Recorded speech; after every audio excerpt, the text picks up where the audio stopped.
la ciencia o las ciencias. El título que puse es Las ciencias de la materia, de las energías y del espíritu. Ese es el título. Ahí queda eso. Sabéis que la palabra ciencia generalmente se aplica a la materia física, al mundo tridimensional. Por lo tanto, se suele entender por científico aquel que tiene un laboratorio, que trabaja con electricidad, probetas, etc. Con la física, con la química, es decir, con aquello material concreto. Eso es a lo que se suele entender. Puede ser un científico que esté buscando la manera de encontrar remedio a las enfermedades, buscando pues eso, aquello que pueda facilitar la curación. Puede ser para buscar a través de la química nuevos elementos materiales que nos hagan la vida más fácil, aunque a otras veces es lo contrario, nos hacen la vida más difícil, porque siempre podemos encontrar la doble cara, positiva, negativa, luz, oscuridad.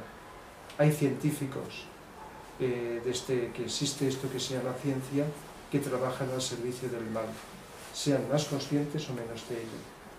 Por ejemplo, un científico que dedica toda su capacidad a descubrir armas más mortíferas que van a destruirnos, está al servicio del mal. Y un científico que busca la manera de hacernos, como he dicho, la vida más cómoda, más útil, y que podamos los seres humanos mejorar nuestras condiciones de vida, pues lo lógico es que está al servicio del bien. Aunque no sea un ser perfecto y tenga su ego y tenga sus defectos. Hemos de tener en cuenta que los seres humanos generalmente no somos perfectos y por lo tanto en distinto grado pues podemos manifestar más unas características u otras, cualidades o defectos.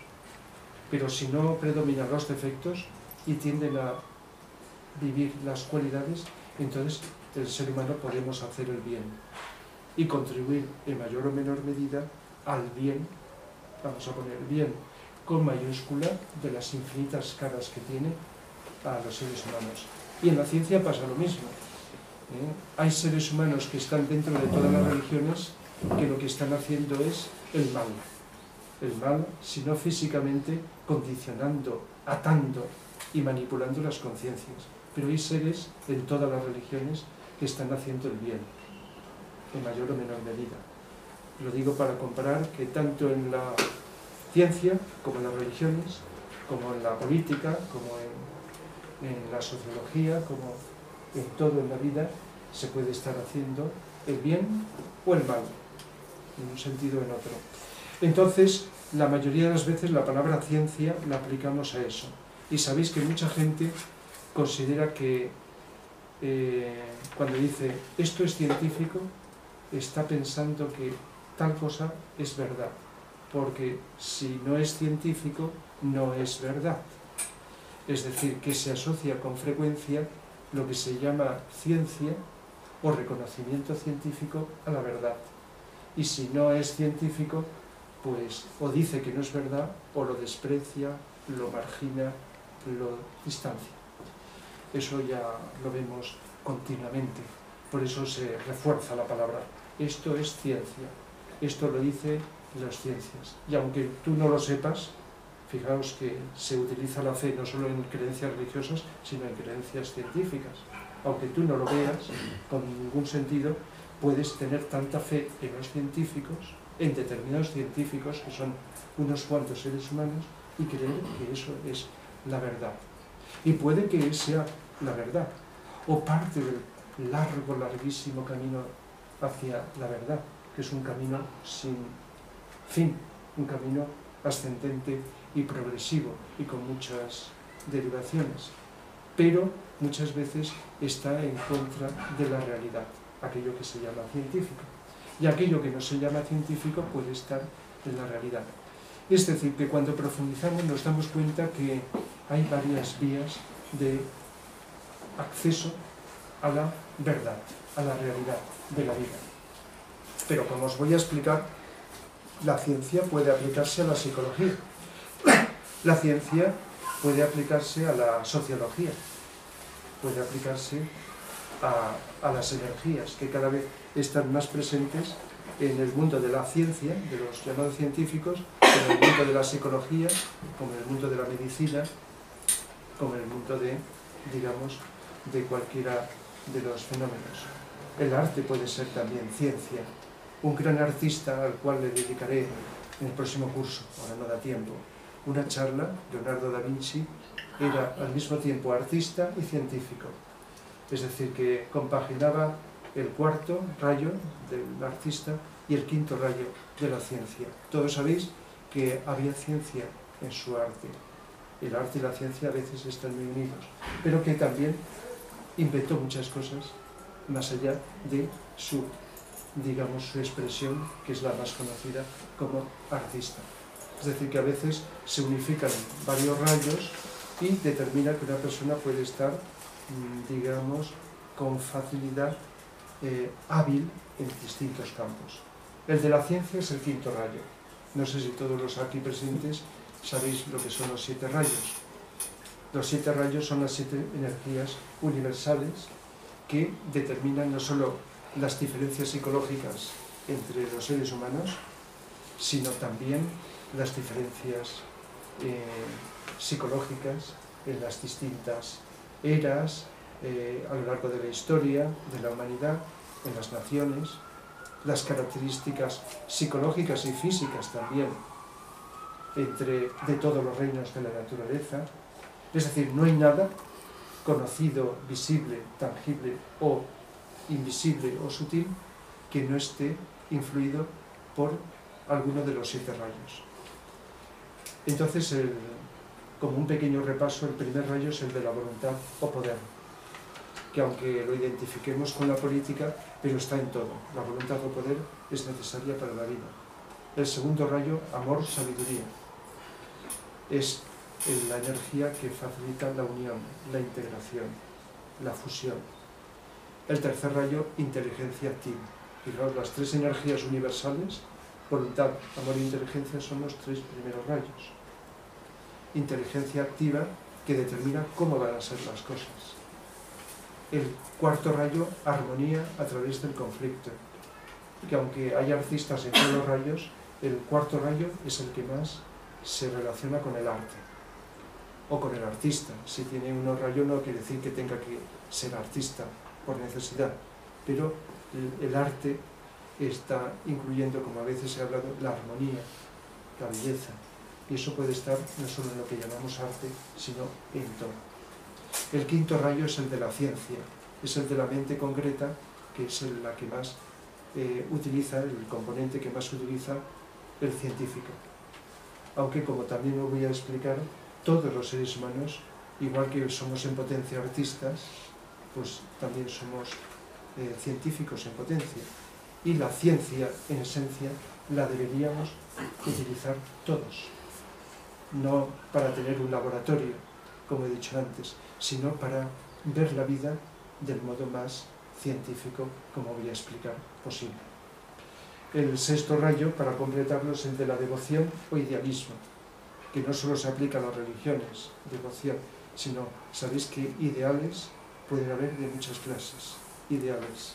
Puede ser un ideal religioso, político, un ideal filosófico, un ideal de vida. Y el séptimo rayo recibe varios nombres: rayo del ritmo, de la organización, del ceremonial y de la magia. Es el rayo que más facilita la unión del espíritu con la materia. Es el rayo de la organización. Esto que nos falta a la humanidad tanto, por lo tanto la esperanza como de que este rayo, como históricamente se nos dice que está llegando y cada vez va a venir con más fuerza a nivel del planeta, pues va a facilitar pues muchas cosas, entre ellas la organización de todo eso que tenemos, pero que desaprovechamos o mal utilizamos. Entonces el quinto es el rayo que es más evidente, más expresado por el científico. ¿Por qué? Porque un científico que utiliza la mente concreta. Hay científicos, dentro de todos los que podríamos llamar científicos, que tienen más intuición o menos intuición. Habrá unos que la tengan más desarrollada y otros menos. Pero todos los científicos necesitan la mente concreta para poder, ya sabéis para qué sirve la mente concreta, para imaginar, idear, comparar, asociar, relacionar, unir, separar. Es decir, la mente concreta la tenemos los seres humanos, es de los reinos de la naturaleza, el cuarto reino, el reino humano, es el que se caracteriza por la mente concreta. Ahora digo concreta para diferenciarla de la mente abstracta. Entonces la mente concreta es lo que nos permite investigar, observar las cosas, memorizarlas, relacionarlas con otras, seleccionar, decir, esto va con esto otro con lo otro, esto encaja aquí, pero lo otro no. Y cuando os decía hace un momento que todos en potencia somos o podemos ser científicos, pues se expresa de la siguiente manera: en lugar de creernos a pie juntillas ciegamente las cosas, pues debemos de, aunque las tomemos como hipótesis, ir verificándolas, comprobándolas, tratando de ver del modo más racional. La racionalidad se relaciona con la mente, del modo más científico, experimentar, ver si se cumple, si no se cumple. Fijaos que en psicología, continuamente, la psicología tiene mucho que ver con el quinto rayo. Se cumple mucho este proceso de investigación del tema científico que es el ser humano. Creo que es el más importante, el ser humano, porque es lo primero que nos encontramos. Fijaos la expresión que estoy utilizando, los seres humanos. Es lo primero que tenemos, nuestros componentes. Y luego estará el mundo exterior, pero todo tiene que pasar por aquí. Por eso la ciencia utiliza, y el quinto rayo, como estoy diciendo, es el rayo que canaliza la mente concreta. Porque en la mente se divide en mente concreta, de un nivel vibratorio más inferior, y mente abstracta, que es un nivel vibratorio más sutil, más elevado. Y luego por encima de la mente abstracta está el plano búdico, si hablamos de los planos de nuestro sistema solar, donde emana el amor puro, y luego el plano átmico, etc. En términos orientales está el átmico, el búdico, el manásico, mente abstracta y mente concreta, el astral o emocional y el físico. El físico incluye el vital. Repito, de abajo hacia arriba está el mundo físico, que incluye el vital. Y cada uno de estos planos tiene 7 subplanos. El plano físico, el mundo tridimensional en el que nos encontramos, lo que más conocemos por los sentidos es lo sólido, líquido y gaseoso. Los 3 subplanos de los 7 más densos. Y luego hay 4 éteres. Lo que la ciencia desde el siglo pasado está descubriendo es el cuarto éter, el que está más cerca del gaseoso. La ciencia está penetrando en él. No ha llegado del todo, tampoco ha llegado a los otros éteres, pero está penetrando en el cuarto éter, de los 4 subplanos del plano etérico. Repito, el físico genérico comprende 3 sólidos, 3 físicos, sólido, líquido, gaseoso, y 4 etéricos, subetérico, etérico, subatómico y atómico. Son los nombres que se utilizan en los libros. Y eso, el conjunto de estos 7 subplanos, es el plano físico. Y la ciencia va penetrando, y en el futuro tiene ahí un campo enorme para poder investigar en el mundo etérico.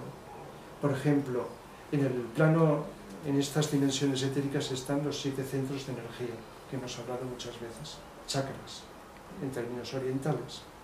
De tal manera que la psicología y la medicina del futuro, uno de los campos que tiene todavía, hablo a nivel general, aunque esto se ha conocido desde siempre, de investigar, es el mundo de nuestras energías, que están conectadas todas con alguno de los centros, de los 7 centros energéticos.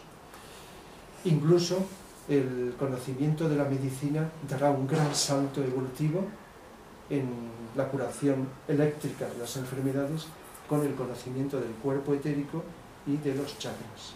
Ya el siglo pasado todos habéis oído hablar de la cámara Kirlian, que unos investigadores rusos descubrieron, donde se fotografía pues el aura de las personas, de las plantas, todos los seres tenemos nuestro aura energética. Y eso no es del mundo sólido, líquido, gaseoso, es del cuarto éter el que está más cercano del físico, más concretamente del gaseoso. De tal manera que la ciencia ha ido penetrando y ha ido comprobando, porque eso se ha ido profundizando más en el conocimiento de las energías. Por eso, a falta de otro nombre, no sé cómo utilizarán, a veces yo utilizo el término ciencia de las energías, aparte de la ciencia de lo físico, pero muchas veces está unido y el científico, sabiéndolo o sin saberlo, está penetrando en el mundo de las energías, en este sentido. Y luego está por encima del físico etérico o físico vital el plano astral, con 7 subplanos. Es el plano, la dimensión de las energías emocionales. Todo lo que llamamos sentimientos, emociones, deseos y estados de ánimo están dentro del campo del mundo astral. De esto hemos hablado muchas veces. Las tendencias que tenemos las personas, unas más, otras menos, hacia este mundo emocional, que está conectado con el centro de los 7, el que tenemos aquí, en la zona del plexo solar, en la zona del vientre, la zona del ombligo, tenemos el centro que nos conecta con el plano astral, con nuestro cuerpo astral o emocional. Por lo tanto, ahí tenemos un campo, vamos a llamarle psicológico, de investigación científica, de ir comprobando pues cómo vivimos las emociones, cómo las podemos cambiar, cómo las podemos transmutar, cómo las podemos sublimar.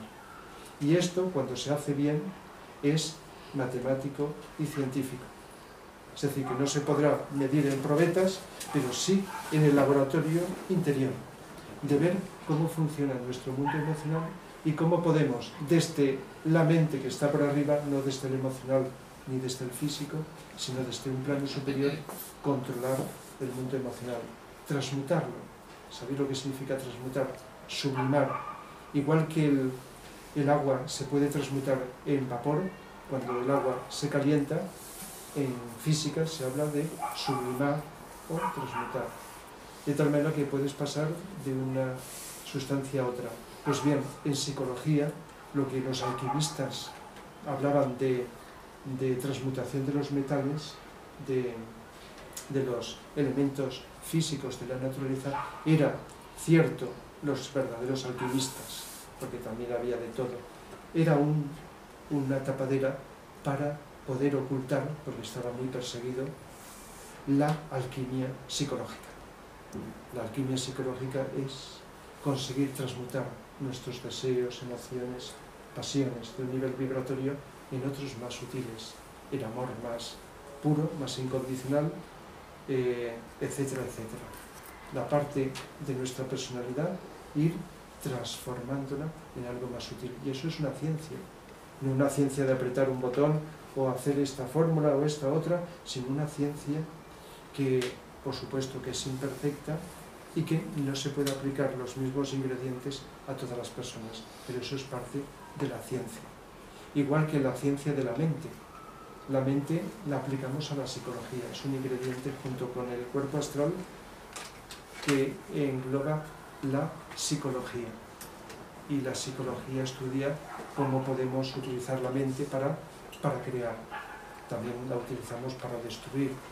Fijaos que si estuvisteis en la charla pasada de astrología, que hablé un poco de los trabajos de Hércules, de lo que voy a hablar este fin de semana, el primer trabajo de Hércules es controlar las yeguas devoradoras de hombres, seres humanos.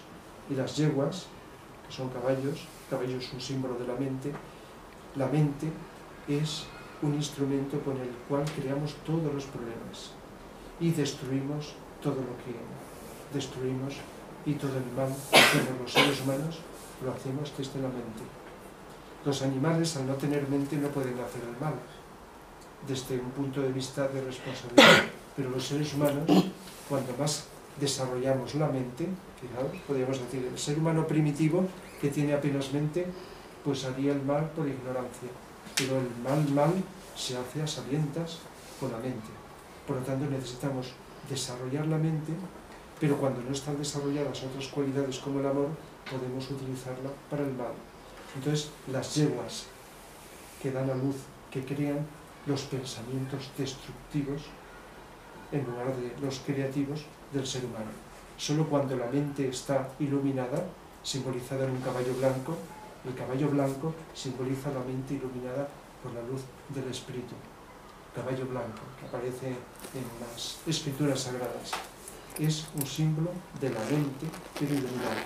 Y las yeguas devoradoras, que es lo que Hércules tiene que controlar, es los pensamientos que nos destruyen. De tal manera que la ciencia de la mente, de la psicología, consistiría en cómo aprovechar cada vez más y mejor nuestra mente para crear algo que nos va a servir, que nos va a hacer la vida cada vez mejor, en el buen sentido de la palabra, para ir conectándonos con el espíritu, que también es ciencia. Y cuando la mente es abstracta, entonces ya lo dice la palabra, las ideas están en un nivel vibratorio más alto, más sutil, y por lo tanto con esas ideas abstractas somos más capaces de unir. Con la mente concreta nos separamos. La mente concreta ya sabéis lo que hacemos, unos más que otros. Yo soy distinto de ti, mi nación, mi región, mi país es mejor que la tuya. Eso da lugar a la enfermedad de los nacionalismos, que tanto daño hace, y más de lo que nos podemos imaginar, sutilmente, el nacionalismo, en el sentido que estoy hablando como separación, de considerar que tú eres mejor, es destructivo, es magia negra, es conseguir lo contrario a la evolución. La evolución es que cada vez desaparezcan, si hablamos socialmente, sociológicamente, las fronteras. Que cada uno aportemos lo bueno que tengamos, pero como ofrecimiento a los que no lo tienen, y que vayamos integrándonos. Y llegará un momento en que, aunque siga habiendo mares y ríos y montañas, las fronteras no tendrán ninguna razón de ser. Es decir, que por ahí podemos encontrar, y todo parte de la mente, el racismo, los nacionalismos y todas estas cosas que nos separan, parten de la mente. Por lo tanto, la mente se puede estudiar científicamente como aquello que podemos transmutar para ir consiguiendo lo que estaba diciendo, en lugar de separar y destruir, unir y construir. Y eso es cuando vamos conectando con la mente abstracta. Fijaos que cuando estamos realmente atentos, sin pensar un rato, quizá no nos venga una inspiración maravillosa, pero en ese momento, aparte de estar más en paz, porque no tenemos preocupaciones, ni miedos, ni nos separamos, podemos estar con personas que piensan y sienten de una manera muy distinta, pero estamos en armonía, estamos en paz, porque estamos, digamos, atentos a algo. Y si estamos como grupo, estamos cumpliendo una función. Y si estamos trabajando como grupo, estamos yendo en una misma dirección, uniendo fuerzas. Es lo que ocurrirá, ahora es muy difícil, pero en el futuro los grupos de seres humanos que carecerán de estatutos y de cosas se unirán simplemente por vibración. Y no digo que no exista algo, pero el camino es largo y tortuoso. Entonces las personas, por afinidad, iremos uniéndonos y casi sin establecer estatutos y reglas, sentiremos que tenemos que trabajar por el bien, el que sea, el campo que sea. Y entonces el grupo por afinidad, y si alguien no encaja en el grupo, no tiene por qué ser alguien inferior a ese grupo ni despreciativo. Simplemente hacer lo que los átomos hacen. Ahora os hablaré del átomo en sentido profundo. Los átomos, unos se atraen y otros se repelen, ¿verdad? Pues los seres humanos, independientemente de lo bueno o malos que seamos, de lo conscientes o inconscientes, nos atraemos. Y por lo tanto un grupo tiene que implicar una atracción para unir fuerzas, sin perder la individualidad de cada uno. Y entonces unificar esas fuerzas para realizar un camino constructivo. Y eso se puede ver científicamente, se puede ir viendo y se puede ir comprobando por analogía. Las leyes universales que están tan maravillosamente expresadas en este libro, el Kybalión, en YouTube tenéis varias de estas charlas que di el año pasado sobre todas, no, o casi todas las leyes universales. No es la única fuente, pero es un libro muy científico, aunque nos esté hablando de cosas muy elevadas y que nos está hablando, entre otras cosas, de la ley de analogía. Como es arriba, es abajo. Como es abajo, es arriba. Es una de las leyes universales. Fijaos, por poco que sepamos de un átomo. ¿Qué ocurre en un átomo? Un átomo está formado, nos dicen los científicos, y nos lo creemos, aunque no seamos de ellos, está formado por un núcleo con protones y neutrones. Y luego unas partículas llamadas electrones que giran, igual que un sistema solar. Hay un Sol y unos planetas que giran alrededor del Sol, en los infinitos sistemas solares que hay. De tal manera que mucha gente se ha dado cuenta, aunque no se habían dicho, que un sistema solar es análogo a un átomo. Y el ser humano, pues autores muy profundos como Vicente Anglada nos hablan de la analogía entre el ser humano y un átomo. Nosotros tenemos un espíritu, o gónada, un alma y una personalidad formada por físico, emocional y mente. Pues bien, el electrón en el átomo equivale al cuerpo físico, el protón a la mente y el neutrón al emocional, porque el protón tiene polaridad positiva y el electrón negativa en cuanto a polaridad. De tal manera que la polaridad del protón está determinando una influencia sobre el electrón, igual que nuestra mente, si la utilizamos bien, está influyendo sobre el cuerpo físico. Y ahí vamos descubriendo, que ahora os diré algo, aunque es un tema amplísimo, cómo vamos nosotros configurando y mejorando nuestro cuerpo físico o, por el contrario, creando las enfermedades desde nuestra mente. Los sabios nos han dicho que las enfermedades se crean en la mente, lo cual no se contradice con otra cosa que decimos, que el 90 aproximadamente % de las causas psicológicas de las enfermedades están en el cuerpo emocional, deseos, emociones, etc. Pero el cuerpo emocional depende también mucho de la mente. Sigo con el átomo. El átomo está formado por estos elementos y luego tiene una vida que no pueden ver los científicos, más sutil. Ellos van descubriendo cada vez más subpartículas, conforme desde el siglo pasado van hablando de las subpartículas del átomo, que desde hace tiempo se creía que era lo que todos hemos estudiado, ¿verdad? Estos elementos que he citado. Y cada vez van descubriendo cada vez partes más pequeñas, de tal manera que van descubriendo estos elementos. Pues bien, el protón está actuando sobre el electrón y el neutrón se correspondería con el cuerpo emocional. Nosotros podemos influir, como acabo de decir, sobre el cuerpo físico desde el emocional, pero el emocional puede estar al servicio de la mente o al servicio de los instintos del cuerpo físico, de uno o de otro, puede estar.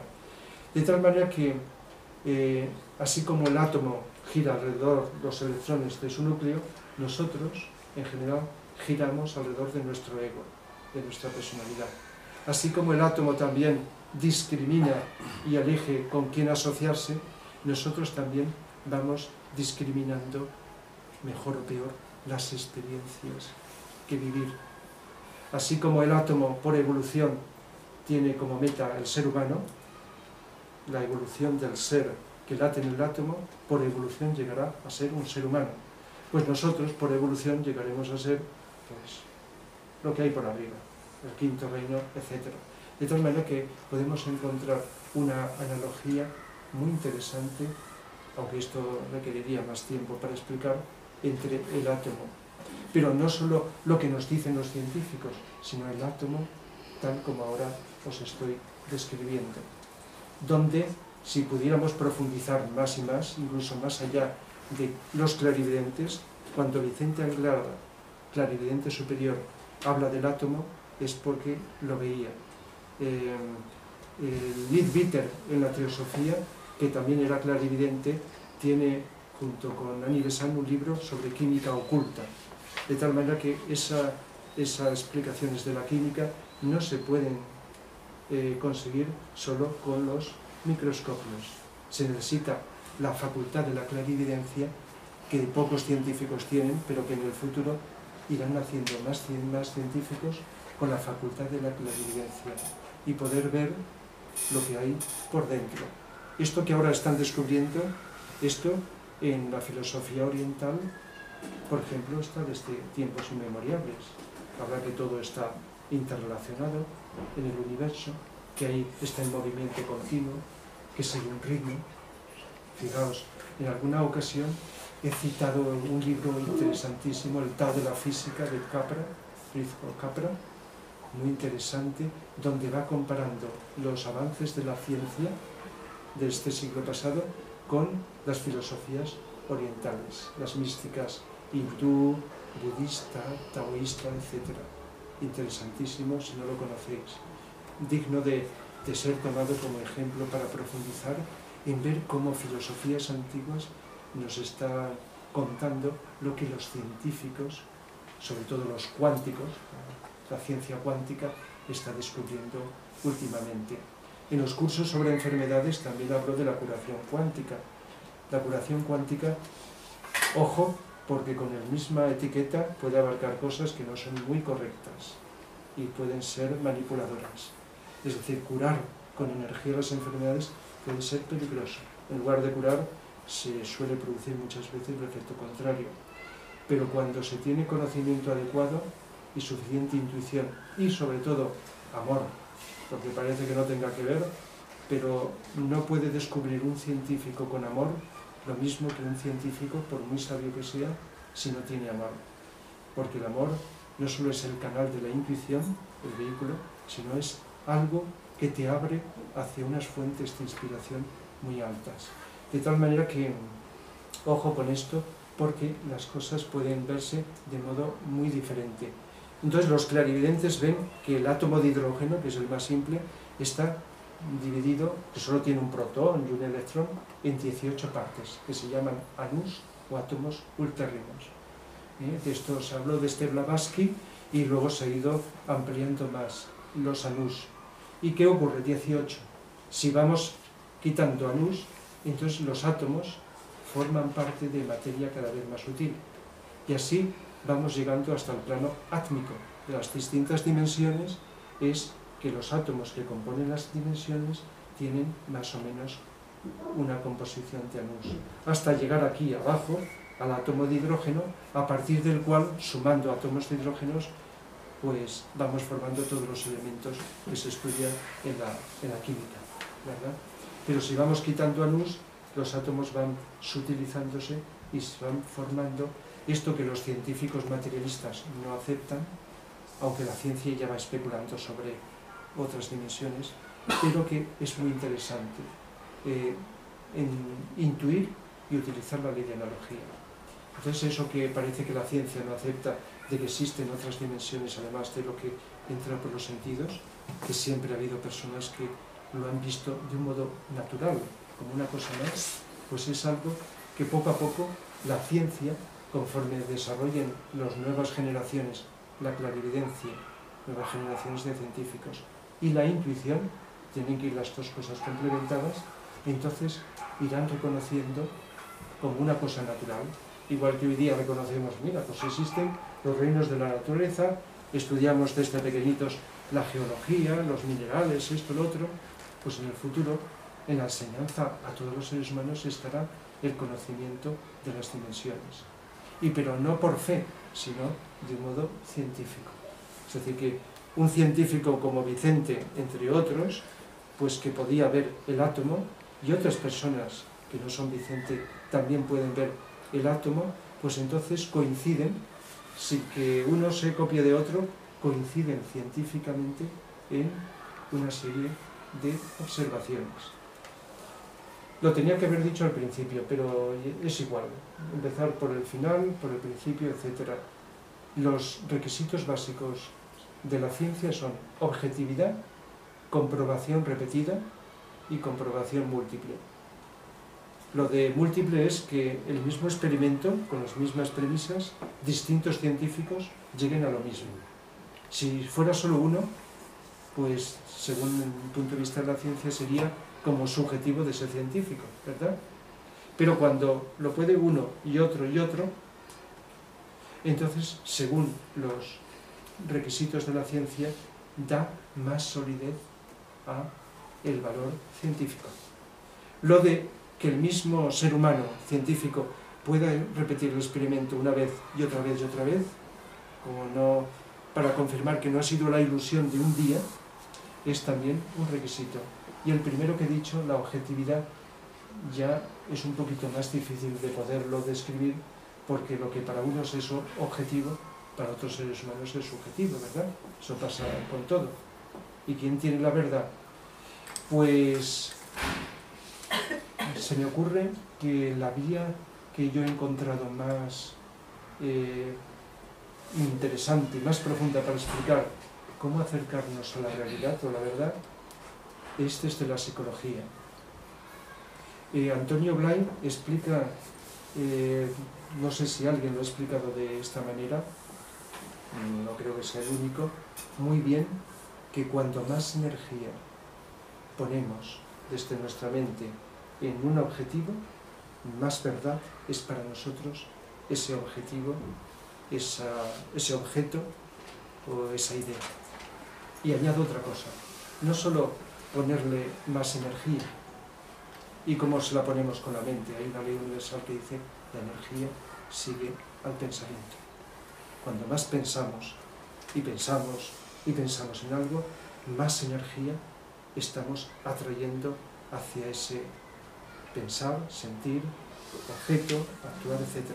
Pero ¿cómo lo hacemos? Pues desde nuestra conciencia.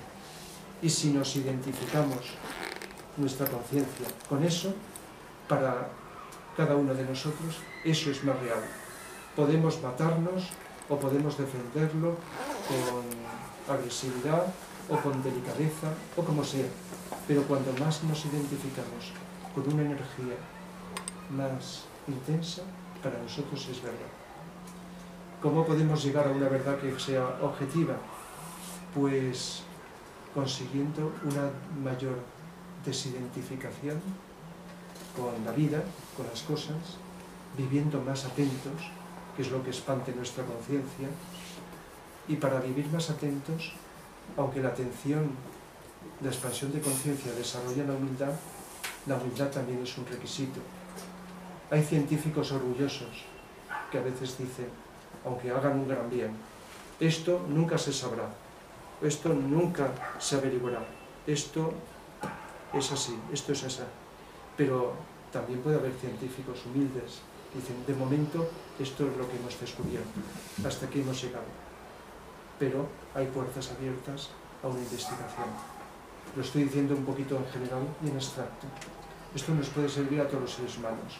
Psicológicamente, cuando estamos dominados por el ego, decimos, esta es la verdad. Lo podemos respetar a los demás, pero para nosotros es la verdad y los demás no la tienen.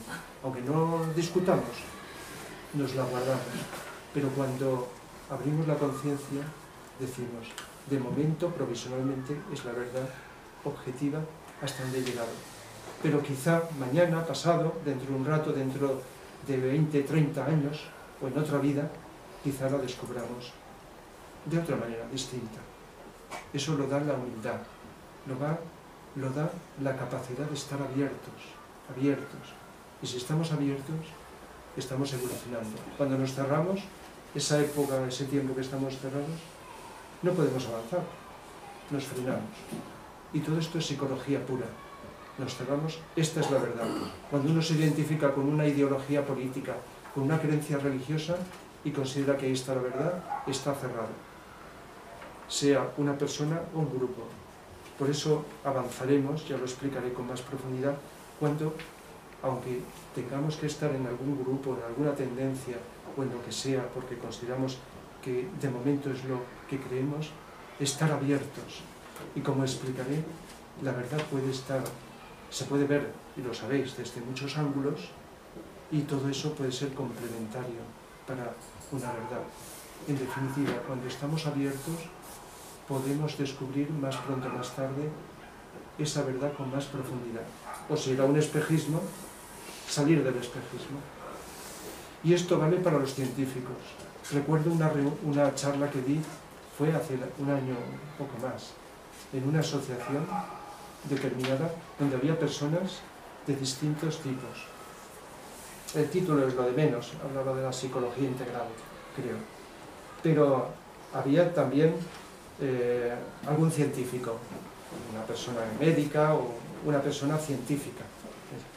Y en esa charla, hablando, como intento hablar del modo más adaptado, dije que los científicos, si meditaran, utilizaran la meditación, al decir la meditación no penséis, una meditación de cerrar los ojos, que a lo mejor es buena, y concentrarte en algo, sino vivir con más atención, que es la máxima meditación que hay, vivir el presente, aunque nos puede ayudar muchísimo alguna de las infinitas formas de meditación que hay. Desarrollarían más la intuición y avanzarían más. Con todo respeto, luego me dijeron que no, estas personas en concretos, que la ciencia es una cosa que está estructurada y eso. Y a lo mejor son grandes personas y muy buenas personas, y a lo mejor pues están haciendo una labor, pero en esa idea, a mi entender, estaban fallando, porque estaban cerrando a la posibilidad de que si abrimos nuestra conciencia y desarrollamos la intuición, que la vía es la atención, desarrollar la intuición, la vía fundamental, podremos tener más inspiración y descubrir más cosas. De tal manera que si los científicos meditaran, y no estoy pensando en ninguna fórmula meditativa, insisto en ello, podrían descubrir más cosas. Y no solo al servicio del bienestar de la humanidad, sino recibir más inspiración. Todos habéis oído hablar de, muchos científicos han dicho, que han recibido la inspiración cuando no estaban trabajando, cuando estaban relajados, cuando la mente estaba más tranquila y más relajada y más abierta. Por lo tanto, la inspiración desde arriba la recibían. Porque es que desde arriba están tratando de inspirar a artistas, científicos, políticos y todo. Desde arriba me refiero a los seres que van por delante de nosotros, que están ayudándonos sin pedir nada a cambio desde hace miles y miles de años. Y de tal manera que cuando alguien descubre algo, su ego dirá, lo he sido yo, aunque no sea muy orgullosa la persona. Pero es que no hay nada nuestro. Del ego no hay absolutamente nada. Siempre es algo que viene de arriba y que en un momento de apertura lo captas. Artista, científico, o el que sea. De tal manera que una humildad, una apertura y un trabajo de silenciar la mente concreta, usarla cuando haga falta, pues entonces abre esa conciencia a una mayor inspiración. Y esto es ciencia. La ciencia, podríamos decir, de la intuición. La ciencia de esto, igual que esa inspiración va unida al amor puro e incondicional. Y el amor, que parece que sea para los poetas, para otras cosas, es algo puramente científico. Podemos intuir el amor que existe en un átomo cuando no se desintegra y está funcionando. El amor que existe en una galaxia, cuando todos los elementos están atraídos por una fuerza, vamos a llamarle, de gravedad. El amor que existe en las células mientras están ahí, aunque por evolución tienen que ir cambiando. De tal manera que el amor existe, si no, no existiríamos como formas. Nada más que el amor te conecta con la fuente donde está la intuición también. Así que unos por la vía del amor, otros por la intuición, podemos llegar al mismo sitio y recibir esa inspiración, esas energías que nos van a hacer descubrir más y más y más cosas dentro de la vida. De tal manera que el desarrollo de la clarividencia, de poder ver lo que los aparatos no ven. Ya, si estuvisteis en el cursillo que di sobre Jesús, no hace mucho, aunque a veces lo hago, cuando leí este libro, leí algún fragmento, no sé, de Cyril Scott, un iniciado, que a veces lo he citado cuando hablo de música, ¿no? Uno de los libros más profundos de música es La música de evolución humana. Lo cito muchas veces, donde explica cómo la música ha contribuido a la evolución de la humanidad. La música, la buena música. Porque hay otra música que está siendo responsable del terrorismo, de las guerras y de muchas cosas. música del siglo pasado, pero hablo de la buena música. Pero también describió este libro, Una visión del Nazareno, donde Jesús explica cómo, os leo algún fragmento, no quiero alargarlo más, cómo nos explica el reto que tiene la ciencia. Y creo que llegué a leer, si estuvisteis esto, la ciencia adquirirá el conocimiento de los centros etéricos del cuerpo físico, los chakras, y su relación con el éter. Misterios que no son conocidos más que por los ocultistas, y recibirá el poder de controlar estos centros etéricos y el conocimiento de los fines para los que pueden servir. Adquirirá el conocimiento de mis enemigos. Enemigos, hay que entenderlo, enemigos del amor, el de Cristo, del amor. Avisará a los desencarnados para contrarrestar sus maniobras. También prevendrá la humanidad en contra de ellos, aunque la humanidad no tomará en cuenta sus advertencias. Además, espiritismo, ocultismo, ciencia experimental se aliarán en armonía, con un aporte. Se entiende, claro, habría que aclarar que el espiritismo se ha ido desviando, como ha pasado con las religiones, y ha entrado en zonas muy peligrosas, en este especismo. Pero cuando en el siglo XIX un maestro de la jerarquía llamado Hilarión inspiró el nacimiento del espiritismo, tenía no invocar a los difuntos, que siempre ha sido algo muy negativo, hay que dejarlos, sino invocar unas fuerzas ocultas de la naturaleza. Esa era la función inicial, pero como ha pasado con todas las religiones, una cosa es el origen y luego toda la deformación que se va haciendo progresivamente. Se fabricarán instrumentos de una sensibilidad tal, habla de instrumentos físicos, que permitirán registrar fenómenos sutiles de la naturaleza. Se podrá descubrir y diferenciar grados de vibración del éter, y el destino fijará la hora en que se descubrirá un instrumento tan finamente sincronizado y de una delicadeza tan potente que el ojo verá lo invisible y el oído lo inaudible. No es la clarividencia, aunque cada vez en las próximas generaciones se vendrá con clarividencia etérica, y luego por evolución espiritual, clarividencia ya mental, causal, etc. Pero está hablando de descubrimientos de aparatos que sabéis que han ido progresando, han ido evolucionando hasta el presente, pues todavía falta más, porque el quinto rayo a nivel planetario está presente, pero todavía le queda. Y entonces el quinto rayo, fijaos, que está desarrollando la mente, no ha llegado al tope. La mente humana, la mente concreta, todavía le queda muchísimo.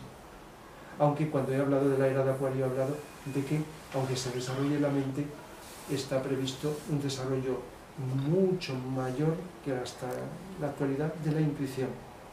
La intuición unida a la mente concreta es lo de siempre. La intuición se tiene que expresar a través de la mente concreta. La mente concreta es el receptáculo, el recipiente. Además, cuando he explicado el grial es lo físico, emocional, y la copa semiesférica es la mente concreta. Y la esfera, o digamos, la esfera o el círculo que se introduce en la copa es las energías superiores del espíritu, del alma. Puede ser la intuición. La intuición solo llega a través de una mente educada y preparada. Por eso, la educación, cuando vaya, que lo está haciendo parcialmente, desarrollando la mente, irá a esta sensibilizando cada vez más y tendrá que estar acompañada del arte, que desarrolla mucho la sensibilidad, para que la intuición, que todavía no está en la educación, pueda expresarse a través de la mente concreta. De tal manera que hay un campo enorme de trabajo, de investigación, y no una sola persona, sino una por aquí, otra por allá, por distintos sitios. A veces lo hemos explicado, personas que no se conocen entre sí, en campos muy diferentes, filosóficos, místicos, científicos, artísticos, han llegado a unas mismas conclusiones o valoraciones por distintas vías. Sabéis que muchos inventos han sido descubiertos a la vez sin copiarse unos de otros, en distintos sitios, en distintos lugares. Me estoy acordando cuando hace años enseñaba cine y explicaba la historia del cine. Decía que el cine se inventó por los hermanos Lumière en Francia, pero Edison en Estados Unidos y otro en Alemania. Es decir, que por ejemplo fue la aportación no solo de los que descubrieron esto, y unos desde un ángulo, otros desde otro, sino también los avances en la fotografía, y desde distintos ángulos fueron, digamos, unificando y descubriendo el cine. Pero podemos hablar de otras cosas, donde los científicos desde distintos ángulos van aportando pues sus inspiraciones. Y esto, la unión hace la fuerza. Lo que pasa es que casi siempre que hablamos de esto hablamos del mal. Para hacer el mal de momento es más inteligente que el bien en el planeta, de momento. Y por eso tiene más poder el mal, por lo menos en determinados campos. Y ahí está la economía, cómo está funcionando en nuestro planeta. Pero el bien es más sutil. Y el bien, cuando consiga unirse y seguir esa ley de la unión hace la fuerza, entonces contrabalanceará el mal. De tal manera que es cuestión de conciencia, siempre de conciencia. Y la conciencia es algo que está ahí. Aunque no creas que somos nada más que cuerpo físico, sistema nervioso, etc., la conciencia, cuanto más observándola, desde la misma conciencia te das cuenta que no es lo físico. De tal manera que la ciencia de la meditación nos puede facilitar mucho el descubrimiento de todo esto. La sociología también se le puede llamar ciencia, aunque se equivoque muchas veces. Pero fijaos, la sociología, ¿quién maneja la sociología? Los seres humanos. ¿Por qué hay tantas encuestas que luego no se cumplen, verdad? A veces dicen los que hacen las encuestas de quiénes van a ganar en las votaciones, dicen, va a salir esto y lo otro. Y a veces ocurre, pero otras veces se produce una sorpresa, porque falta ahí profundizar en la ciencia de la sociología, en descubrir cómo los seres humanos somos psicología, y más profunda de lo que creemos. Y puede haber variables que de momento nos hacen cambiar la predicción de nuestro comportamiento. La psicología conductista dice, si haces esto, esto y esto con estos estímulos, te comportas. Y cuando somos como máquinas, nos comportamos así. La semana pasada en astrología lo decíamos también. Cuando más condicionado estás, más marioneta eres, la astrología es más exacta. Pero cuando más vas evolucionando, la astrología ortodoxa ya va cambiando, ya no aciertas. De tal manera que depende de la conciencia que tengas para que una cosa sea de un tipo o de otro. Y hay variables no solo humanas, sino ambientales, de un tipo o de otro, que hacen que en un momento determinado las corrientes energéticas de pensamiento, que podían ser objeto de estudio de la sociología, derivación, a mi entender, de la psicología, porque la sociología es la psicología de las masas. Ya hablaremos en una futura charla de la sociología con profundidad. Pues hay egregores, hay corrientes de opinión que pueden en un momento variar lo inesperado y pueden que las cosas puedan cambiar. Y muchas variables que no controlamos porque tenemos unas pocas. De tal manera que podemos hacer ciencia de la sociología, como de la psicología, como de la astrología.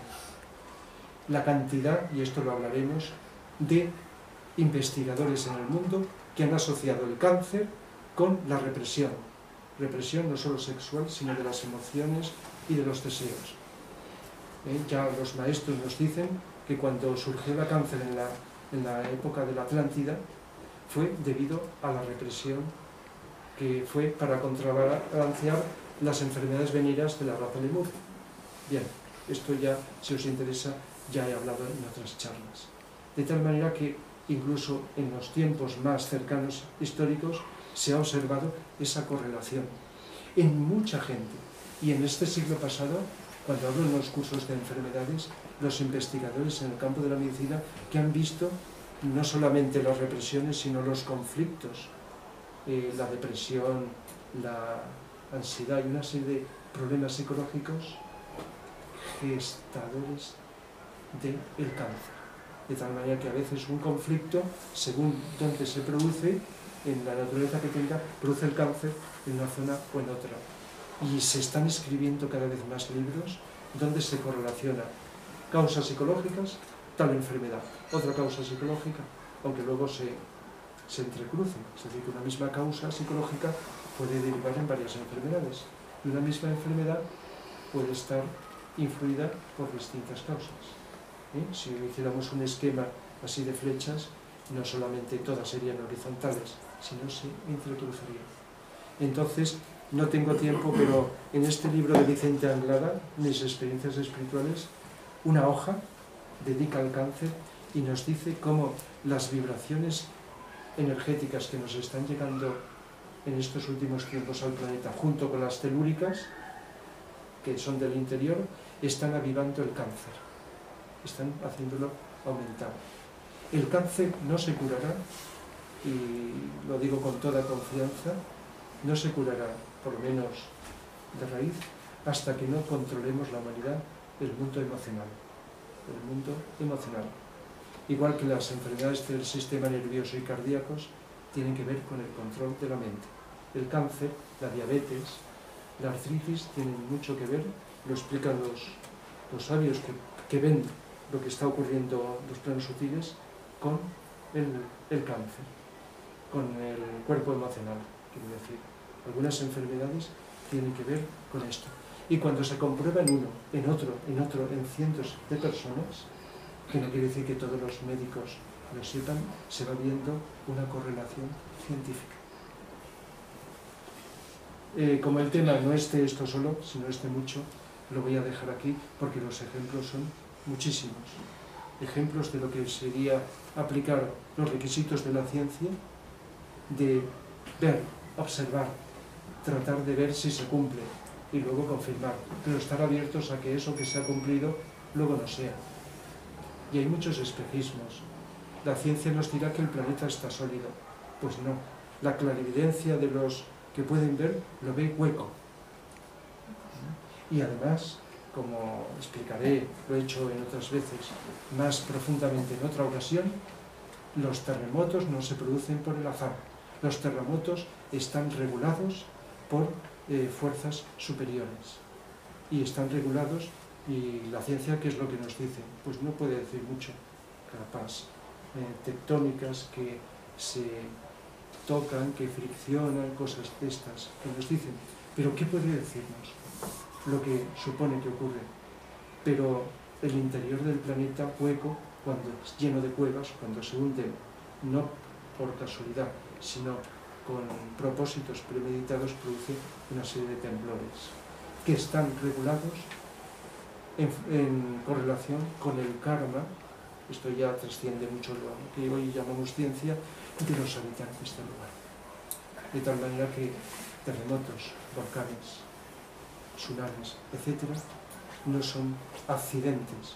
Está todo perfectamente regulado para producir cambios en el planeta y también relacionados al mismo tiempo con influencias astrológicas o astronómicas y energías telúricas y una regulación de la marcha evolutiva del cuerpo del planeta. Igual que lo que ocurre en nuestro cuerpo, visto energéticamente, está lo que, manifestando fuera, físicamente, lo que está sutilmente produciéndose. Y nuestro karma determinará, aunque sea el karma creado hace unos pocos días, no hace falta remontarnos a vidas, si tenemos una enfermedad u otra, que las creamos nosotros, no las crea nadie, ni vienen de la nada, las creamos nosotros. En definitiva,